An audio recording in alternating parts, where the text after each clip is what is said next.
जिधर भी देखो हवस के जल्लाद बैठे हैं, संभाल कर रखो अपनी फूल सी बेटियों को, क्योंकि देश चलाने वाले बेऔलाद बैठे हैं, बेऔलाद। महिला सुरक्षा बेतुकी बातें हैं, आपको शर्म आनी चाहिए। केंद्र में आप बैठे और बेटियों के साथ ऐसी हरकतें हो रही है। महिला सुरक्षा बेतुकी बातें लगी है आपको? अगर किसी बेटी के साथ अत्याचार होता है और उसके खिलाफ कोई प्रोटेस्ट करता है तो आपकी दिल्ली पुलिस उसको उठा के जेल में डालती है। शर्म आनी चाहिए, डूब के मर जाना चाहिए आप लोगों को। तो बेटियों की सुरक्षा आपको बेतुकी बातें लगती है? आपके घर में बहन बेटियां नहीं है क्या? आपकी कोई बेटी नहीं है क्या? आप किसी के बेटे बाप नहीं है क्या?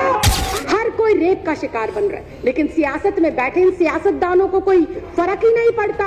आसिफा 8 साल की मासूम बच्ची, कठुआ जम्मू का केस, इसमें भी आरोपी बीजेपी के नेता पाए जाते हैं। उन्नाव रेप केस, आरोपी कुलदीप कुमार सेंगर, बीजेपी का विधायक। शाहजहांपुर चिन्मयानंद स्वामी एक बेटी को ब्लैकमेल कर रहा था, उससे मालिश कराता था। कौन है वो आदमी? पूर्व गृह राज्य मंत्री बीजेपी की सरकार का। स्वयं देश के प्रधानमंत्री पाए गए बेटियों की सुरक्षा व जासूसी कराते हुए। स्वयं इस देश का गृह मंत्री नामजद तड़ीपार रह चुका है। केंद्र में ऐसी सरकार बैठी है, महिलाओं पर हो रहे अत्याचार और कुकर्म में खुद लिप्त पाई जाती है।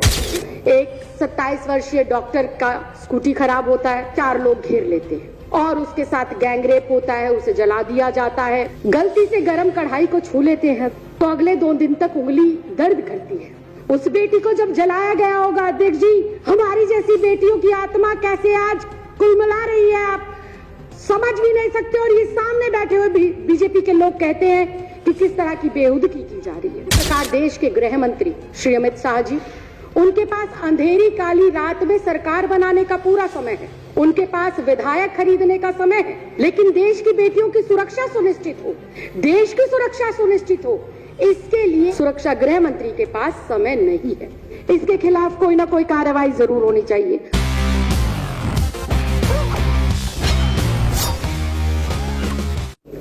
एनसीआरबी की रिपोर्ट के मुताबिक हर 3 मिनट के अंदर देश के किसी न किसी राज्य में, किसी न किसी शहर में, किसी न किसी गांव में, बस्ती में, हर 3 मिनट में कोई ना कोई बच्ची, महिला, बुजुर्ग रेप का शिकार होती है। देश के प्रधानमंत्री जी के भी पास बड़े बड़े ने स्पोर्ट्स पर्सन हो या अभिनेता हो, उनके साथ फोटो खिंचाने का समय है, उनकी शादियां अटेंड करने का समय है, लेकिन देश की बेटियों पर हो रहे अत्याचार, उनकी सुरक्षा, उनकी जिम्मेदारियों को लेकर देश के प्रधानमंत्री के पास टाइम नहीं है। उसी प्रकार देश के गृह मंत्री, जो कि बीजेपी के राष्ट्रीय अध्यक्ष भी हैं, श्री अमित शाह जी, उनके पास अंधेरी काली रात में सरकार बनाने का पूरा समय है, उनके पास विधायक खरीदने का समय है, लेकिन देश की बेटियों की सुरक्षा सुनिश्चित हो, देश की सुरक्षा सुनिश्चित हो, इसके लिए देश के सुरक्षा गृह मंत्री के पास समय नहीं है। ऐसे में ये कहना बिल्कुल भी गलत नहीं होगा अध्यक्ष जी कि जिधर भी देखो हवस के जल्लाद बैठे हैं, संभाल कर रखो अपनी फूल सी बेटियों को, क्योंकि देश चलाने वाले बेऔलाद बैठे हैं, बेऔलाद बैठे हैं। बिल्कुल चिंता नहीं है। महिला सुरक्षा बेतुकी बातें हैं, महिला सुरक्षा बेतुकी बातें लगी है आपको? बेटियों की सुरक्षा आपको बेतुकी बातें लगती है? अध्यक्ष, इनका शब्द निकलवाए आप, पहले कार्रवाई से बेतुका शब्द निकलवाएं। मैं आपको शर्म आनी चाहिए। केंद्र में आप बैठे और बेटियों के साथ ऐसी हरकतें हो रही है, आपको शर्म आनी चाहिए। अगर किसी बेटी के साथ अत्याचार होता है और उसके खिलाफ कोई प्रोटेस्ट करता है तो आपकी दिल्ली पुलिस उसको उठा के जेल में डालती है। शर्म आनी चाहिए, डूब के मर जाना चाहिए आप लोगों को। ऊपर से कह रहे हैं बेतुका बोल रहे हैं, शर्म नहीं आती विजेंद्र गुप्ता जी? आपके घर में बहन बेटियां नहीं है क्या? आपकी कोई बेटी नहीं है क्या? आप किसी के बेटे बाप नहीं है क्या? आप किसी के भाई नहीं है क्या? शर्म आनी चाहिए, डूब कर मर जाना चाहिए आप लोगों को। प्लीज।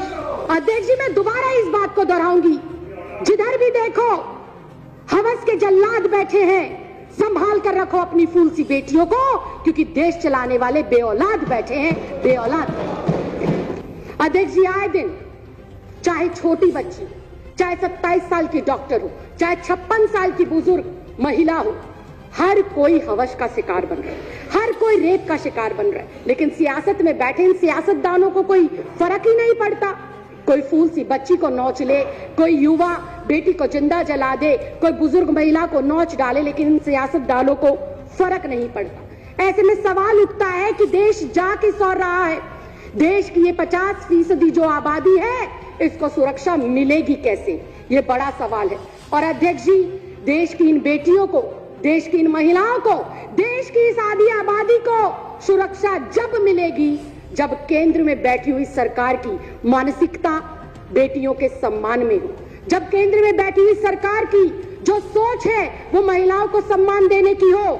लेकिन आज अध्यक्ष जी, बड़े ही दुख के साथ कहना पड़ रहा है कि दुर्भाग्यवश देश की केंद्र में ऐसी सरकार बैठी है जो आए दिन महिलाओं पर हो रहे अत्याचार और कुकर्म में खुद लिप्त पाई जाती है। इसके मैं पुख्ता उदाहरण पेश करती हूं। आज इन सदन पटल के ऊपर उन्नाव रेप केस, आरोपी कुलदीप कुमार सेंगर, बीजेपी का विधायक, पहला उदाहरण। दूसरा उदाहरण, आसिफा 8 साल की मासूम बच्ची, कठुआ जम्मू का केस, इसमें भी आरोपी बीजेपी के नेता पाए जाते हैं। शाहजहांपुर यूपी का केस, चिन्मयानंद स्वामी एक बेटी को ब्लैकमेल कर रहा था, निवस्त्र होकर उससे मालिश कराता था। कौन है वो आदमी? वो है पूर्व गृह राज्य मंत्री बीजेपी की सरकार का। और स्वयं बहुत दुख के साथ कहना चाहती हूँ, स्वयं देश के प्रधानमंत्री पाए गए बेटियों की सुरक्षा जो है जासूसी कराते हुए। स्वयं इस देश का गृह मंत्री नामजद तड़ीपार रह चुका है।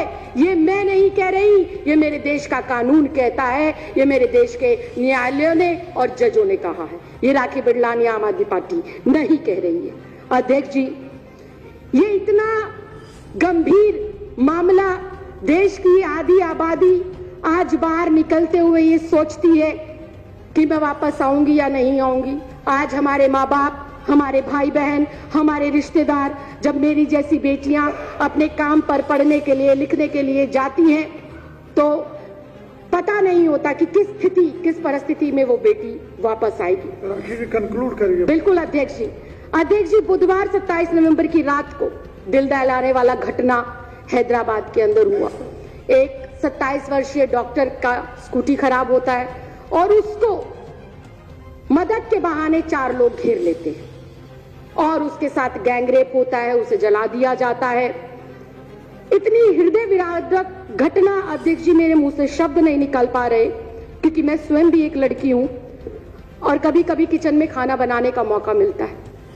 गलती से गरम कढ़ाई को छू लेते हैं अध्यक्ष जी, तो अगले 2 दिन तक उंगली दर्द करती है। उस बेटी को जब जलाया गया होगा अध्यक्ष जी, हमारी जैसी बेटियों की आत्मा कैसे आज कुलमला रही है, आप समझ भी नहीं सकते। और ये सामने बैठे हुए बीजेपी के लोग कहते हैं कि किस तरह की बेहुदगी की जा रही है। अध्यक्ष जी, इसके खिलाफ कोई ना कोई कार्रवाई जरूर होनी चाहिए।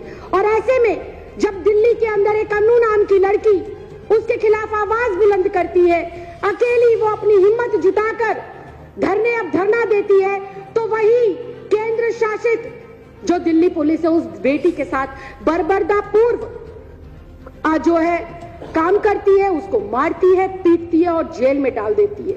तभी उसका संज्ञान लेते हुए दिल्ली महिला आयोग की अध्यक्ष जाती है और उसकी मदद करती है। अध्यक्ष जी, कहने को बहुत कुछ है, लेकिन मैं एक बेटी होने के साथ साथ, एक महिला होने के साथ साथ एक महिला जनप्रतिनिधि भी हूं और मुझे नहीं पता कि 7वीं विधानसभा में आने का मुझे मौका मिलेगा या नहीं मिलेगा।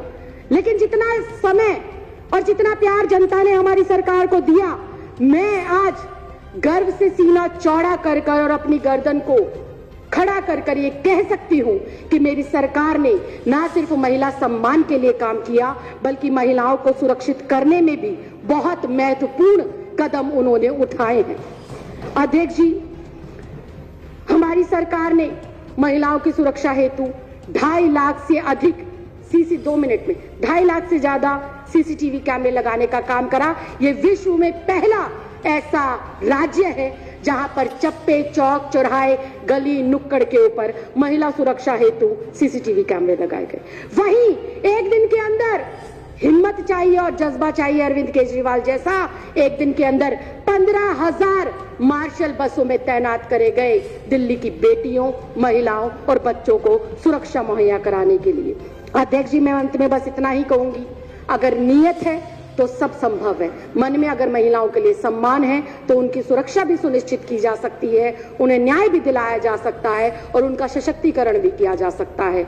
मैं उम्मीद करूंगी कि देश में आज जो स्थिति है वो स्थिति भविष्य में ना हो, इसके लिए आज हर एक बेटी को जागना होगा, हर परिवार के सदस्य को जागना होगा और उखाड़ कर फेंकना होगा ऐसी मानसिकता के नेताओं को जो मानसिकता वो महिलाओं के विरोध में रखते हैं और जो उनकी मानसिकता महिला विरोधी झलकती है। बहुत बहुत धन्यवाद, बहुत बहुत आभार।